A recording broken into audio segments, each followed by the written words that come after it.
The wind that tore through the Wyoming Territory in the winter of 1887 didn't just freeze the skin, it froze the soul. History books often gloss over the brutality of the frontier, focusing on gunfights and gold rushes, but the true horror was often found in the silence of the snow. This isn't just a legend. Based on the recovered journals of the Miller homestead and the court records of Sweetwater County, this is the harrowing true account of Serena Jenkins, a woman left to die by the one man sworn to protect her, and the solitary rancher who found something more than just a body in the drift. This is a story of betrayal, survival, and a love forged in the deadliest storm of the century. The wagon wheel didn't actually break. That was the first lie, the one that would haunt Serena Jenkins for the rest of her life. It was late November in the Bighorn Basin. The air was already thin and biting, carrying the metallic scent of approaching snow. Serena sat on the hard wooden bench of the buckboard, clutching her 7-month-old son, William, tightly against her chest. The woolen blanket wrapped around them was scratching her chin, but she didn't dare loosen it. "Gideon, how much further?" she asked, her voice muffled by the scarf covering her mouth. Gideon Rourke pulled the reins, bringing the singular, weary bay horse to a halt on the desolate trail. The landscape was an endless canvas of gray sagebrush and dormant grass, framed by the jagged teeth of the mountains in the distance. There wasn't a house, a fence, or a wisp of smoke for 20 miles in any direction. "Axel's acting up again, Serena," Gideon said. He didn't look at her. He never looked at her when he was calculating. He swung down from the driver's seat, his boots crunching loudly on the frozen earth. Serena felt a prickle of unease, a cold sensation that had nothing to do with the weather. They were supposed to be heading to Red Lodge to claim a small inheritance left by her uncle. It was the money that was supposed to start their new life, to buy a storefront, to get them off the road. "Can you fix it?" Serena asked, shifting William to her other shoulder. The baby whimpered, hungry and cold. "I need to check the undercarriage. You best get down. Lighten the load," Gideon commanded. His tone was clipped, professional, devoid of the warmth he had shown her when they courted in Street Louis, just a year prior. Serena climbed down awkwardly, shielding the baby from the wind which was beginning to pick up, whipping her skirts around her ankles. She watched as Gideon crouched by the wheel. He wasn't looking at the axle. He was unbuckling the horse from the traces. "Gideon, the wood is split, Serena. It won't hold another mile," he said, standing up. He moved with a terrifying efficiency. He threw his saddlebags, the ones containing their meager savings, and the deed to the property she had sold over the horse's back. He adjusted the cinch. "So we walk?" Serena asked, panic rising in her throat. "Gideon, with the baby. We can't walk to Red Lodge in this." Gideon mounted the horse. He looked tall in the saddle, his silhouette cutting against the darkening sky. Finally, he looked at her. His eyes were the color of the slate, sky flat, indifferent. "We aren't walking, Serena. I am riding." The world seemed to stop spinning. The wind howled, but Serena heard only the rushing of her own blood. "What? You can't take the horse." "Gideon. The baby. He was a mistake, Serena. A heavy one. And you." He looked at her with a sneer that twisted his handsome face into something grotesque. "You're just dead weight. That inheritance is only enough for one man to start over properly. I can't have you dragging me down into poverty again." "You're joking," she whispered, stepping forward, reaching for the bridle. "Gideon, this is murder. It's freezing." He kicked her hand away with his boot, hard enough to bruise. "It's nature, Serena. Only the strong survive. You never were strong." With a sharp whistle and a crack of the reins, Gideon Rourke turned the horse and galloped north, kicking up clods of frozen dirt into Serena's face. "Gideon!" she screamed, the sound tearing from her throat. "Gideon, come back. Take the baby. Please. Just take William." But the rider didn't look back. He became a speck on the horizon, and then he was gone. Serena stood alone in the vast, indifferent wilderness. The silence that followed was heavy, pressing against her eardrums. She looked down at William. He was staring up at her with wide, trusting blue eyes, unaware that his father had just sentenced him to death. Then, the first snowflake fell. It began innocently enough, dancing on the wind. But within 10 minutes, the sky turned a bruised purple, and the snow began to fall in sheets. This wasn't just a flurry. It was a norther, a blizzard that swept down from the Canadian Shield to bury everything in its path. Serena knew she couldn't stay by the abandoned wagon. It offered no shelter from the wind that was now cutting through her coat like a razor. She remembered a fork in the road about 3 miles back. There had been a signpost, maybe a ranch. She began to walk. 1 step. 2 steps. The snow deepened rapidly, grabbing at her hem, soaking her boots.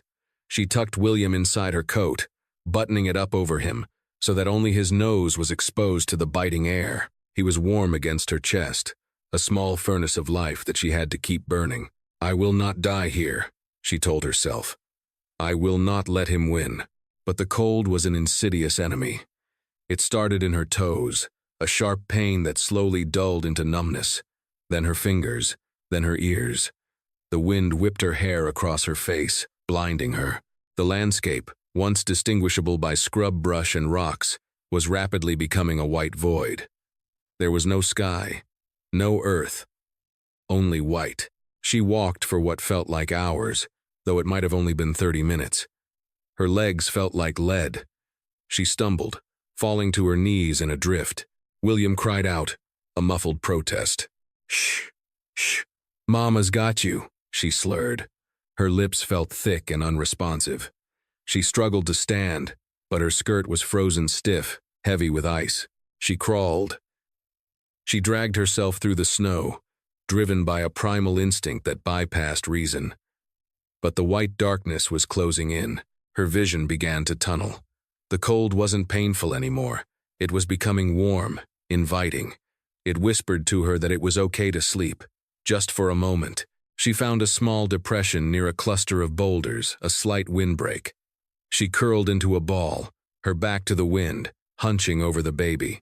"My sweet William," she whispered into the woolen blanket. "My brave boy." She unbuttoned the top of her dress, exposing her skin to the freezing air to press William's face directly against the warmth of her chest, shielding him with every layer she possessed. She knew what this was. This was the end. Gideon had killed them without firing a shot. As her eyes drifted shut, the last thing she felt was the snow burying them, tucking them into a frozen grave. Callum Miller spat a stream of tobacco juice into the snow, watching it freeze almost before it hit the ground. He adjusted the brim of his Stetson, pulling it lower against the gale. "Easy, Buster," he murmured to his horse. The massive roan gelding pinned its ears back, unhappy with the weather. Colt didn't blame him. He shouldn't be out here. No sane man would be. But a section of his barbed wire fence on the south ridge had been cut, likely by cattle rustlers trying to siphon off part of his herd before the storm hit. He had spent the last 3 hours repairing the wire and counting heads. The herd was safe, huddled in the box canyon, but now he was 5 miles from the main house, and the storm had turned into a whiteout. Colt was a man etched from the landscape itself, 32 years old, with shoulders broadened by hard labor and eyes the color of tumbled granite. He lived alone on the Miller homestead, a sprawling 3,000 acres he had inherited after his father passed and his brother moved east. The locals in the nearest town, a dust speck called Purgatory Creek, called him a hermit. Some whispered he was a retired bounty hunter, pointing to the jagged scar that ran from his jawline down his neck, disappearing into his collar. They weren't entirely wrong. Colt had seen the worst of humanity, which was why he preferred the company of cows and horses. The wind roared, a deafening train sound. Colt squinted, scanning the terrain. He knew this land by heart, every dip and rise, which was the only reason he wasn't lost. He was navigating by the shape of the rock formations when Buster suddenly shied, jerking the reins. "Whoa! What is it?" Colt tightened his grip, calming the beast. Buster snorted and refused to move forward. The horse was staring at a cluster of boulders about 50 yards to the left, barely visible through the swirling snow. Colt peered into the white. He saw nothing but drifts. He went to spur the horse on, anxious to get back to his fireplace and a bottle of whiskey. But something stopped him. A flash of color. It wasn't the gray of stone or the brown of brush. It was blue. A deep, unnatural blue. Damn it, he muttered. If it was a drunk prospector who'd lost his way, Colt would have to haul him back. He couldn't leave a man to freeze, much as he might want to avoid the company.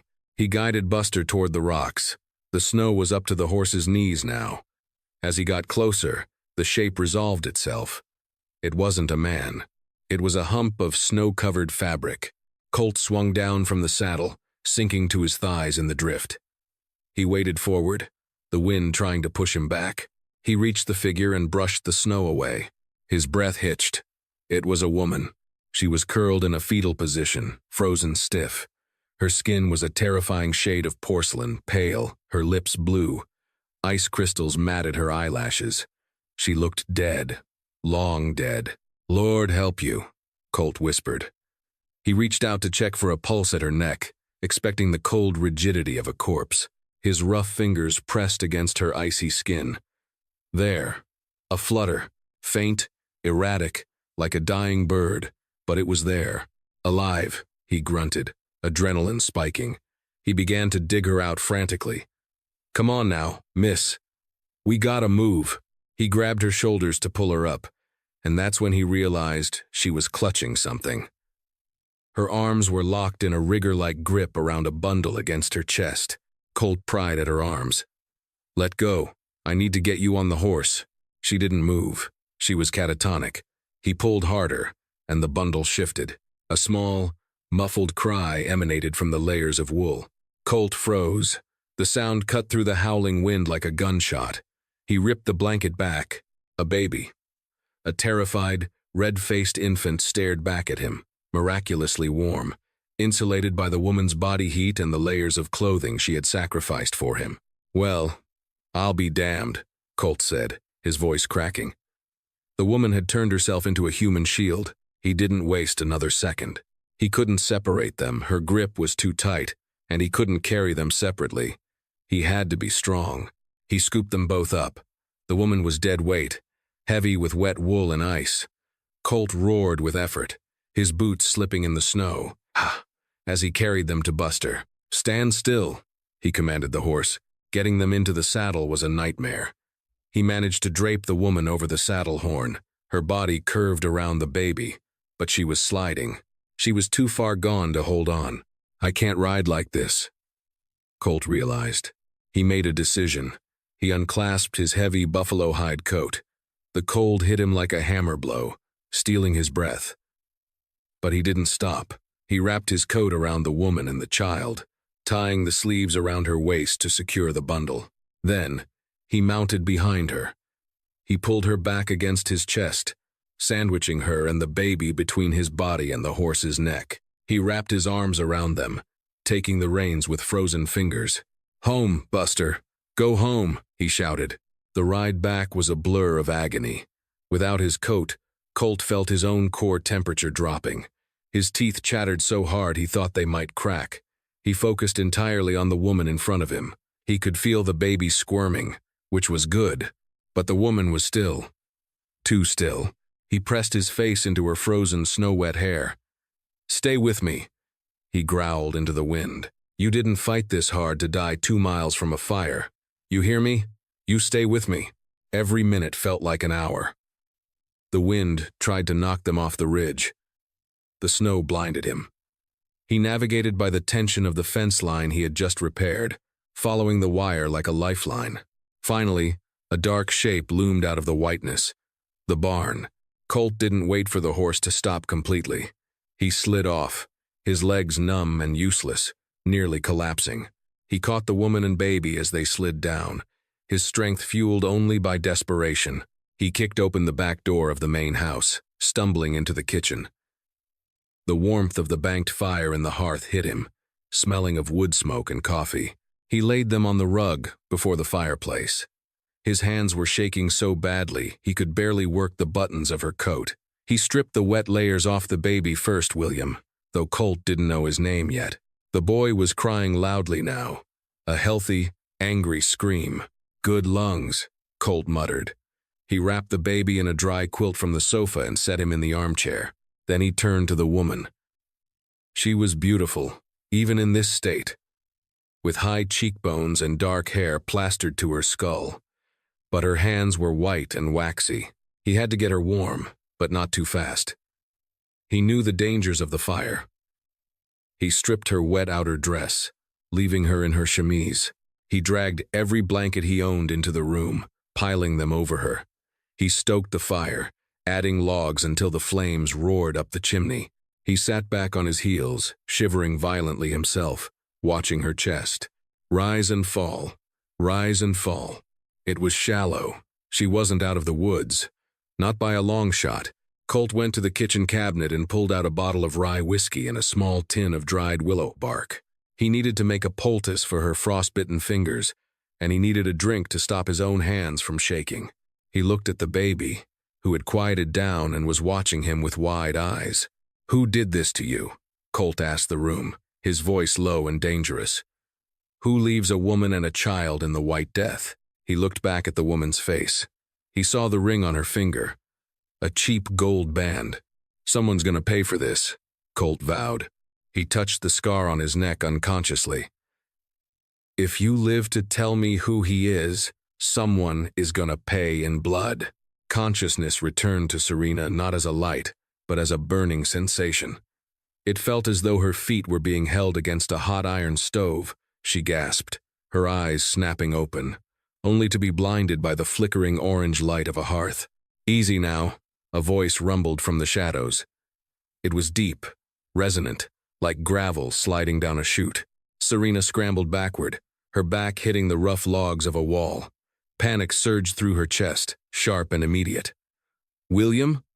Where is William?" "He's asleep. Right there." The man leaned forward into the firelight. Serena's breath caught. He was terrifying, a giant of a man with a week's worth of dark stubble and a scar that looked like a jagged lightning bolt running down his neck. But his eyes, framed by exhaustion, held no malice. He pointed a large, calloused finger toward a makeshift crib near the warmth of the stones. Serena scrambled to her knees, ignoring the screaming pain in her legs, and looked into the crib. It was a drawer lined with soft flannel. William was there, pink-cheeked and breathing deeply, his small fist curled against his mouth. She let out a sob that racked her entire body, collapsing over the edge of the drawer, burying her face in the blanket next to her son. "He's alive. Oh God, he's alive. He's a tough little nut," the man said. He moved closer, and Serena flinched. He paused, holding his hands up. "I'm not gonna hurt you, ma'am. My name is Callum Miller. You're on my ranch. Found you in the drifts near the South Ridge." Serena looked up at him, her vision blurred. You brought us in? Couldn't leave you for the coyotes," Colt said gruffly. He pulled a wooden chair closer to the fire and sat down, his joints cracking. "But we need to talk about your feet." Serena looked down. Her feet were bare, propped up on a pillow. They were swollen, mottled with angry red and terrifying white patches. The pain she had felt earlier was the nerves waking up, a good sign, but an agonizing one. "Are they?" She couldn't finish the sentence. "You kept your boots on," which helped, Colt said, reaching for a jar of foul-smelling ointment. "But you've got stage 2 frostbite. I've been rubbing them with willow bark and bear grease every hour. You might lose a nail or two, but you'll keep your toes. If I hadn't found you when I did." He didn't need to finish. Serena knew. "Thank you," she whispered. I don't have anything to pay you with," Colt snorted, applying the salve with surprising gentleness. "I didn't ask for payment. I asked for a name." "Serena," she said. "Serena Jenkins." "And the boy?" "William." Colt nodded, focusing on his work. "Well, Serena Jenkins, the pass is snowed in. 10 feet deep in the drifts. You're stuck here until the thaw. Could be a week, could be a month. A month, trapped in a stranger's cabin." But as Serena looked around, she saw the care in the room. The fire was well stocked. There was a pot of stew bubbling on the hook. Her wet clothes were drying on a line. This man, This scarred giant had saved them. "Where is your wife?" Serena asked, trying to get a sense of the household. Colt's hand paused for a fraction of a second on her foot. The muscle in his jaw jumped. "Ain't no wife, just me." The silence that followed was heavy. Serena sensed she had touched a wound that hadn't healed. "I'm sorry," she murmured. "Eat," Colt said, standing up abruptly and ladling stew into a tin bowl. He handed it to her. "You need strength.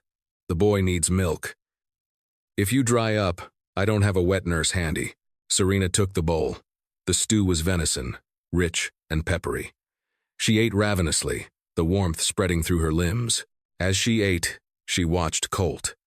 He moved with a restless energy, checking the windows, checking the fire, checking his rifle by the door. "How did you end up out there?" Colt asked suddenly, his back to her. No horse, no wagon. Just footprints, leading from nowhere. Serena froze. The memory of Gideon's face, the cold indifference as he cut the traces, flooded back. Shame burned hotter than the frostbite.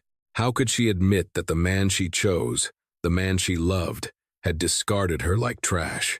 "The wagon broke," she lied. Her voice trembled. "My husband."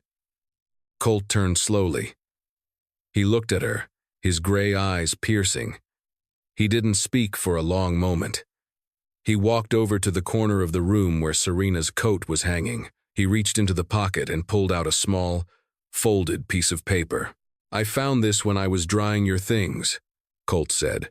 It was the deed to the property in Red Lodge, the one Gideon had forgotten in his haste.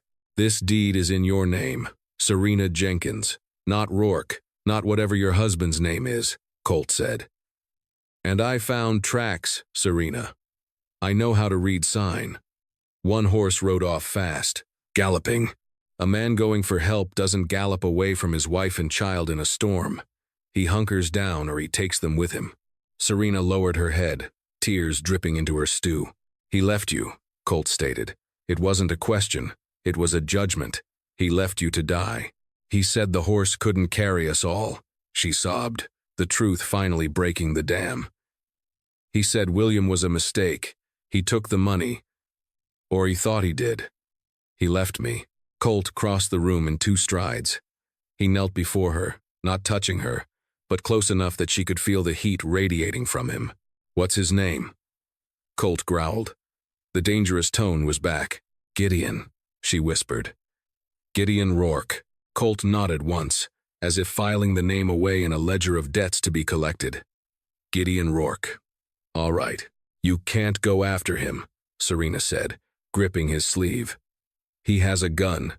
He's charming. He's a liar. Please, I just want to survive."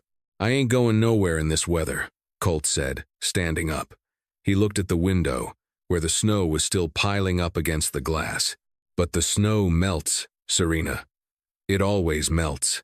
For the next 2 weeks, the cabin became their entire world. The storm raged outside, burying the Miller homestead in white, but inside, a strange, fragile domesticity began to form. Colt was a man of few words, but his actions spoke volumes. He slept on a bedroll in the kitchen so Serena could have the only bed in the back room. He woke every 2 hours to stoke the fire. He even carved a small wooden horse for William out of a piece of pine, his large hands working the knife with delicate precision. Serena, despite her healing feat, refused to be invalid. She took over the cooking, using the meager supplies in Colt's pantry to make biscuits and gravy that made Colt pause with his spoon in midair. She mended his torn shirts. She sang to William, her voice filling the empty spaces of the lonely cabin. One evening, as the wind howled like a banshee, Colt sat cleaning his revolver, a Colt peacemaker that looked like an extension of his hand. "You handle that like you were born with it," Serena observed. She was rocking William near the fire. "Wasn't born with it. Learned it," Colt said without looking up. "Necessity of the trade." "What trade?" "Ranching." Colt spun the cylinder. Click, click, click. "Before this, I was a U.S. Marshal in the Oklahoma Territory. Hunted men for a living." Serena stared at him. It explained the scar, the vigilance, the cold efficiency. Why did you stop?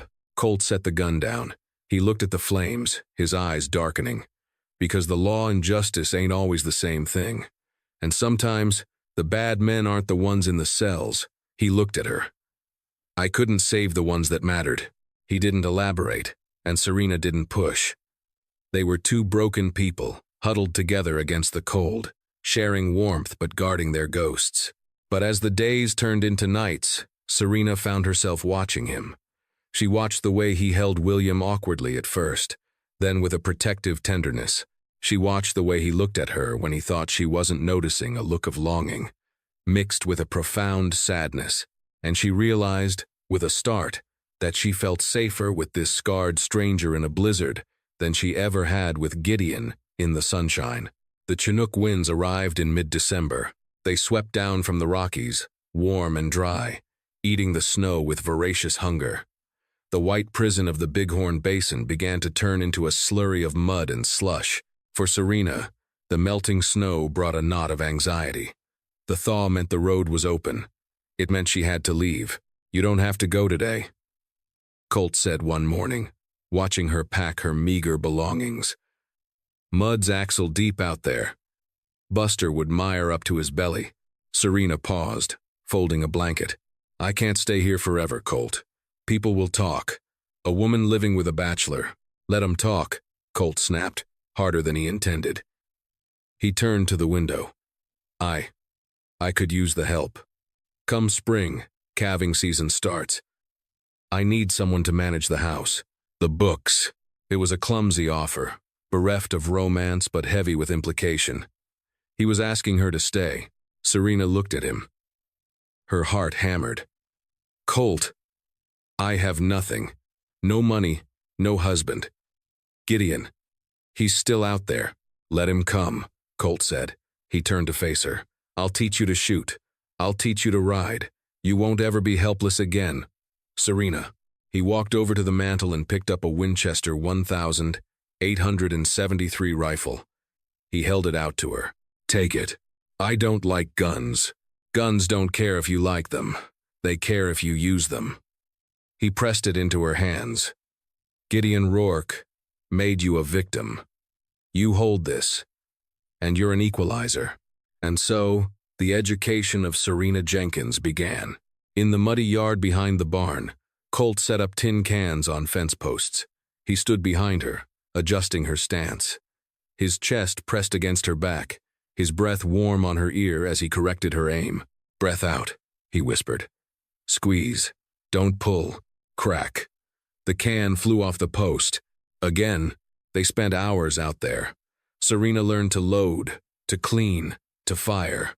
She learned to ride Buster, feeling the power of the animal beneath her. She grew stronger. The pale, frightened girl from the wagon was replaced by a woman with wind-chapped cheeks and calloused hands, and the distance between them shrank. One night, after a long day of repairing the storm-damaged roof, they sat by the fire.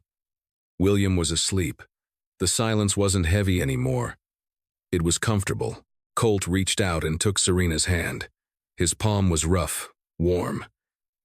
He traced the lines of her palm with his thumb.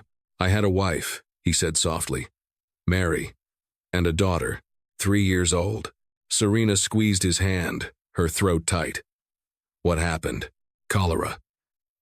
Down in Abilene. I was out chasing a bank robber. By the time I got back, they were gone. Colt's voice broke. I swore I'd never care for anything again. Too much pain in losing it. He looked up at her, his eyes shining with unshed tears. But when I pulled you out of that snow, when I heard that baby cry, it woke me up, Serena. Serena leaned forward. She cupped his scarred face in her hands. You saved us, Colt. In every way. He leaned into her touch. Then, slowly, inevitably, he kissed her. It wasn't a tentative kiss. It was desperate, fueled by weeks of proximity and the raw relief of survival. It tasted of whiskey and wood smoke. Serena kissed him back, pouring all her gratitude, her confusion, and her newfound strength into it. For a month, they lived in a bubble of happiness. It was the happiest time of Serena's life. She forgot about the inheritance.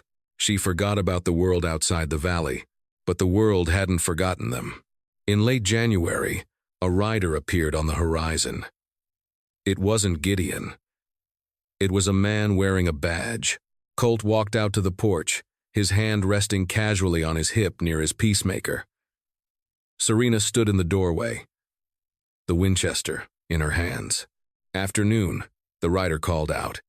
He was an older man with a walrus mustache, Sheriff Tobias Finch from Purgatory Creek. "Sheriff," Colt nodded. "What brings you out this far?" "Routine check." "That storm was a killer." "Checking on the homesteads," Finch said. He looked at Serena, then at the baby in her arms. His eyes narrowed slightly. "You got company, Miller? Didn't know you were the hosting type." "She's my housekeeper," Colt said smoothly. "Is that so?" The sheriff pulled a folded paper from his saddlebag. "Because there's a man in Red Lodge making a hell of a ruckus. Name of Gideon Rourke. Says his wife and baby were lost in the storm. Says she was carrying a lot of money and a land deed. He's been trying to get a judge to declare her dead so he can claim the estate." Serena's blood ran cold. Gideon wasn't just alive. He was trying to legally erase her to get the money. "Is that right?" Colt said, his voice flat. "Thing is," the sheriff continued, scratching his chin, "Rourke describes his wife as a fragile thing. Says she wandered off in a delirium. But this Rourke fellow, he's spending money he don't have yet, playing poker at the saloon in Red Lodge, and he's got a mean streak." The sheriff looked directly at Serena.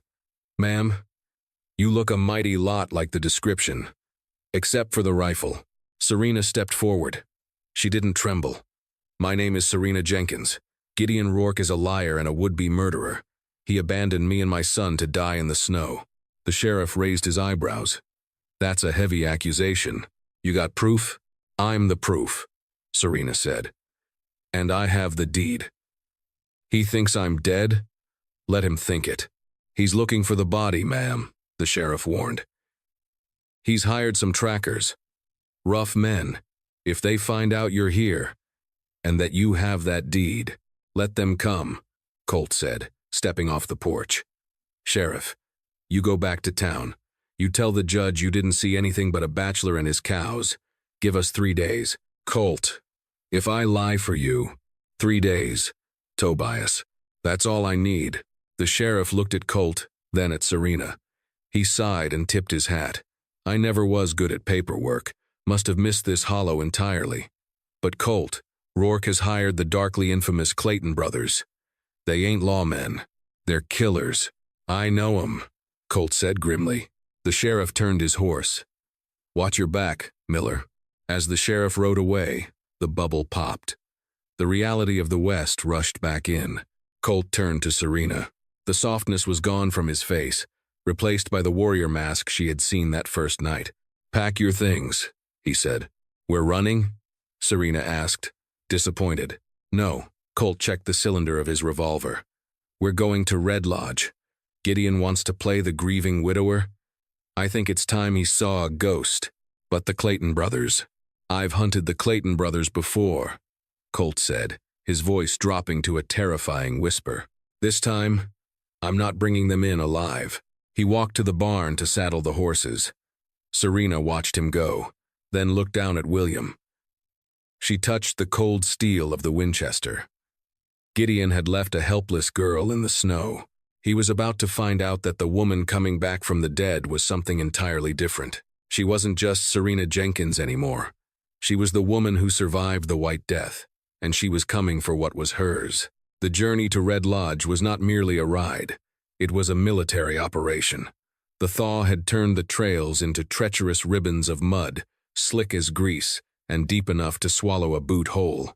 Colt and Serena rode in silence, the tension between them vibrating like a taut fence wire. William was strapped securely to Serena's chest in a papoose Colt had fashioned from deerskin, sleeping rhythmically despite the lurching gait of the horse. They chose the high road through Dead Man's Canyon to avoid the main thoroughfare where the Clayton brothers' scouts would likely be watching. The canyon was a narrow throat of red rock, towering 300 feet on either side, casting long, bruised shadows, even at high noon. Keep your eyes on the rim, Colt instructed, his voice low. He was riding Buster, while Serena rode a sturdy, piebald mare Colt called Patches. The Claytons like high ground. They're bushwhackers, not duelists. Serena gripped her Winchester. The weight of it was familiar now, a comfort rather than a burden. Do you think they know we're coming? They know someone is, Colt replied, scanning the rocks with the eyes of a hawk. Sheriff Finch has a loose tongue when he drinks. By now, Rourke knows the sheriff saw a woman at my place. He won't take chances. As they rounded a sharp bend where the canyon narrowed to a bottleneck, Colt suddenly reined Buster in. The horse danced sideways, snorting. What is it? Serena whispered. Quiet, Colt hissed. He slid from his saddle in one fluid motion, pulling his Winchester from the scabbard. He pointed to a cluster of scree halfway up the canyon wall. A single rock tumbled down, bouncing with a hollow clack, clack, clack. Then, the canyon erupted. A rifle shot cracked through the air, the bullet kicking up mud inches from Patch's hooves. The mare reared, screaming. Serena, her heart hammering against her ribs, clamped her legs around the horse's barrel, instinctively twisting her body to shield William. Get down! Behind the boulders! Colt roared. He returned fire instantly, working the lever of his rifle with blinding speed. Crack, chick, pow. Crack, chick, pow. He was laying down suppression fire at the unseen sniper on the rim. Serena slid off the mare, dragging the terrified animal behind a slab of fallen sandstone. She checked William. He was awake, eyes wide, but the papoose had held him tight. She kissed his forehead quickly. Stay quiet, my love. She peeked over the rock. Colt was pinned down. He had taken cover behind a dead scrub oak, but the sniper had the angle. Bullets were chewing up the wood around him. He couldn't move without being exposed. Colt, she screamed. Stay back, Serena. There's two of them. One on the east rim, one on the west. Serena looked up. She saw the flash of a barrel on the west rim, directly above her but focused on Colt. The shooter was adjusting his aim, waiting for Colt to make a mistake. She remembered her training. Breath out. Squeeze. Don't pull. She propped her rifle on the sandstone. The angle was steep. She adjusted the sight. The sun was in her eyes. But she didn't blink. She saw the shooter's hat, a battered brown derby, peek over the edge. She inhaled the scent of whetstone and gunpowder. She exhaled.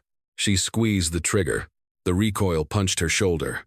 High on the cliff, a man yelled a sound of surprise and pain. His rifle clattered down the canyon wall, followed a second later by the body of a man tumbling loosely through the air. He hit the canyon floor with a sickening thud. The shooting from the east rim stopped instantly. The second gunman, seeing his partner drop, realized the odds had shifted. Colt didn't hesitate. He broke cover, firing 3 rapid shots at the east rim to keep the second man down. Mount up! He's running! We have to clear the pass before he circles back. Serena's hands were shaking as she holstered her rifle. She looked at the body of the man she had just shot. He was young, no older than 20, with a red bandana around his neck. Colt rode up beside her, grabbing Patches' reins. He looked at the dead man, then at Serena. His expression was fierce, filled with a mixture of pride and regret. You saved my life, he said, his voice rough. I killed him, Serena whispered, nausea rising in her throat. You defended your son, Colt corrected her firmly. That was Ike Clayton, the youngest. That means Dutch is the one on the ridge, and he's riding hard to warn Gideon. Colt reached out and squeezed her arm, grounding her. You did what had to be done, Serena. The world is cruel. You just proved you're not its victim anymore. Serena looked at Colt, then down at William. The baby was safe, because she had acted. The nausea faded, replaced by a cold, steely resolve. Gideon had hired these men to kill her. Again. Let's go, Serena said, kicking her mare into a gallop. I want to look Gideon in the eye. Red Lodge was a bustling mining hub, a chaotic grid of muddy streets, clapboard buildings, and the constant din of commerce and vice. The sun was setting as Colt and Serena rode into town, casting the street in a blood-red glow. They didn't hide. They rode straight down the main thoroughfare, two figures caked in mud, armed for war. The townspeople stopped to watch. Whispers rippled through the boardwalks.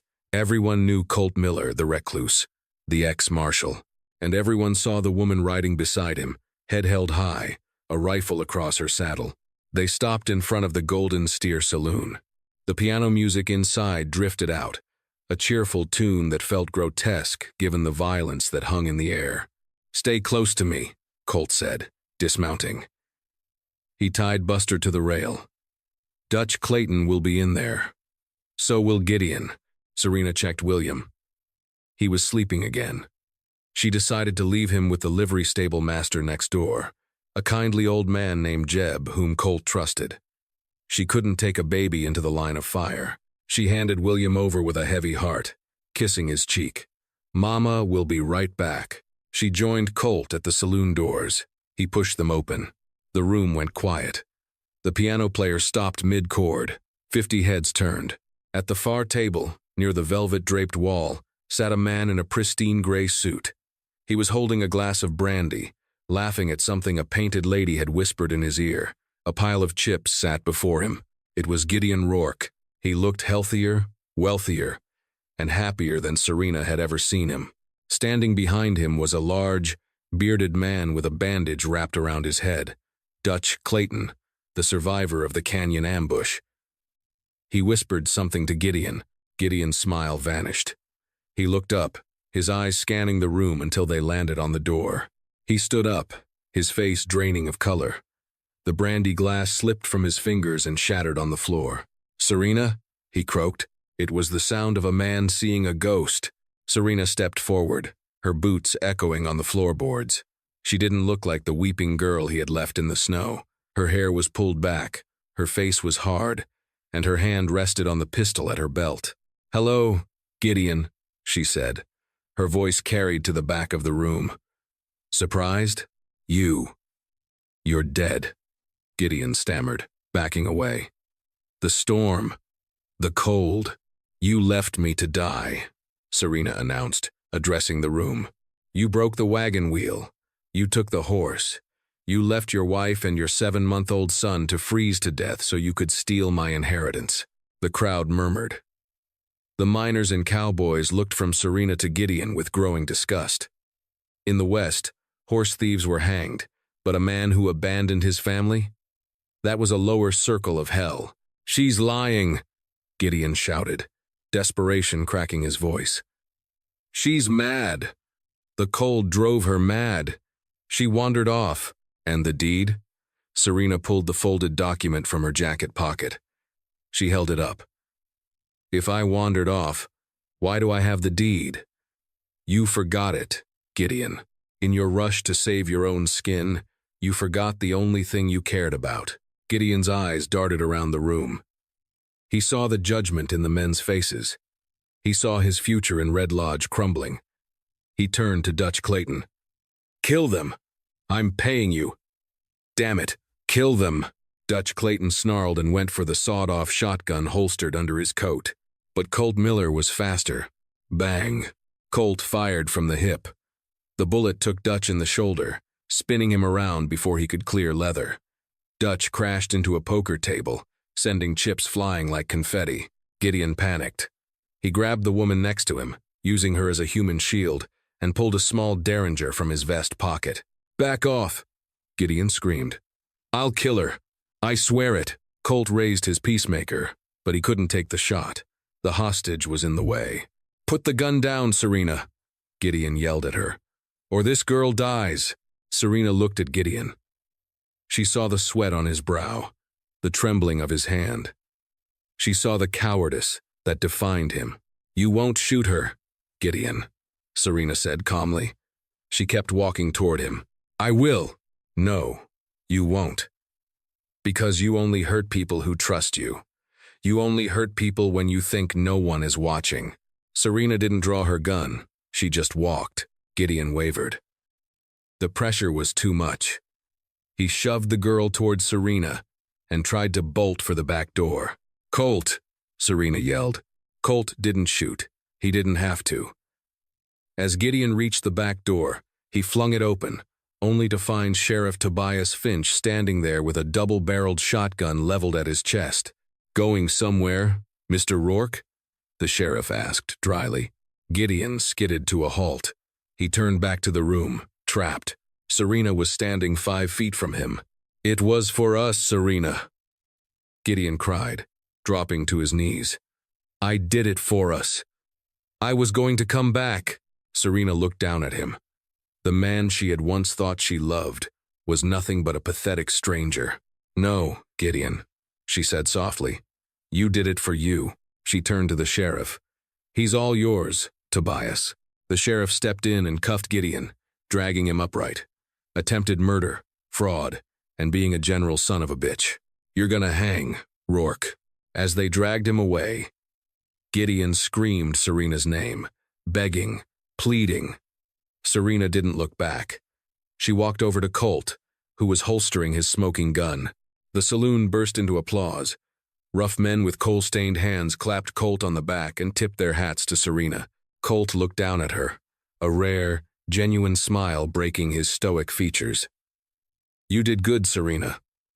You stood tall. I had a good teacher," she replied, leaning her head against his chest. The adrenaline was fading, leaving her exhausted but incredibly light. The ghost of Gideon Rourke was gone. She was free. Spring came to the Bighorn Basin in a riot of wildflowers. The purple lupine and yellow balsam root covered the hills where the snow had once been a shroud. On the porch of the Miller homestead, Serena sat in a rocking chair, watching William, now a year old, waddle clumsily across the wooden planks, chasing a butterfly. He was strong, happy, and growing so fast it made her heart ache. Colt was in the corral, breaking a new colt. Serena watched him work. He moved with a gentle authority, whispering to the horse, his patience infinite.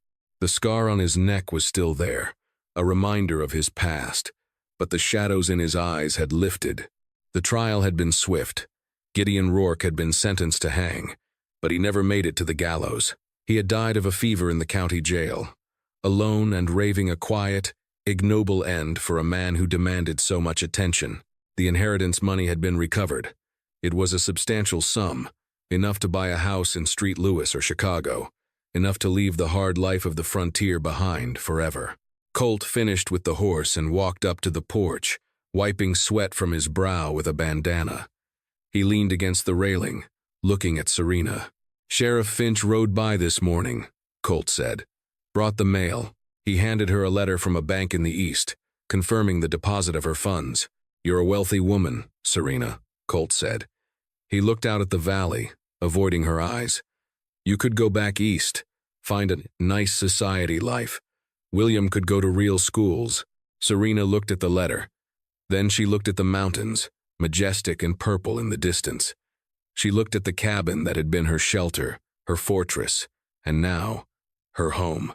She stood up and walked over to Colt. She took the letter and tore it in half, then in half again. She let the pieces flutter down into the grass. Colt stared at her, stunned. "Serena, that was your freedom." "No," Serena said, reaching up to touch his face. "This is my freedom. You, William. This land." "It's a hard life, Serena," Colt warned, though his voice trembled with hope. "Winters are long. The work never ends. I survived the White Death, Callum Miller." She smiled, her eyes fierce and loving. "I think I can handle a few cows." Colt let out a breath he seemed to have been holding for months. He pulled her into his arms, lifting her off her feet. "I love you, Serena. I've loved you since I found you in the snow. And I love you," she whispered. "My cowboy." They kissed as the sun dipped below the peaks, casting the valley in gold. William giggled, clapping his hands. The storm had taken everything from Serena, but it had given her something she never expected, a strength she didn't know she possessed, and a love that was strong enough to weather any season. The past was buried in the drifts. The future was wide open, as vast and beautiful as the Wyoming sky. The story of Serena Jenkins and Callum Miller remains one of the most enduring legends of Sweetwater County. While court records from 1888 confirm the arrest of a Gideon Rourke for fraud and the subsequent transfer of deed to a Serena Miller, the personal details come from the journals found in the Miller homestead decades later. It serves as a brutal reminder of the harshness of the frontier, where nature could be deadly, but betrayal was deadlier still. Yet, it is also a testament to the human spirit that even in the coldest winter, warmth can be found, and that sometimes being lost is the only way to truly be found. Enjoyed this journey into the Wild West? If this story moved you, please take a second to hit the like button. It helps more people find these lost legends. Don't forget to subscribe and ring the bell so you never miss a new episode of true historical drama. Share this video with a friend who loves a good romance with a twist. What would you have done in Serena's shoes? Let me know in the comments below. Thanks for watching, and I'll see you on the next trail.